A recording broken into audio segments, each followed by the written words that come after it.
Yeah. Mena wise na hatramin'izay. Yeah. Voazina hoe olombelona de mila setra. Zay ahoako loatra miaritra voaketsy. Taire fahavadiko ny boky na de firy-petsy. Tsy manan'elatra, tsisy tandroka. Tseny amin'ny abakabaka nefa tsy nakafiny teto.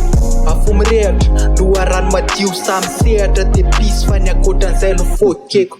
Miazakazaka mafy ny fotoana elaty eo foana. Tsy nandroso lavitry ny zava-bity.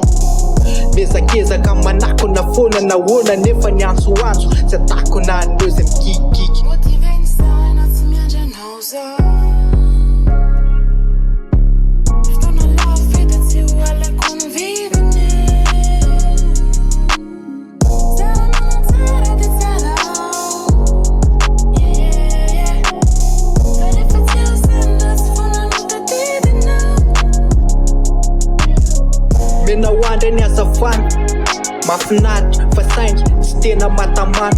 Fantatro ny ngediny zany hoe fatrana fa tsy anakivy andreo zandroko ady aleo tsy tatarana.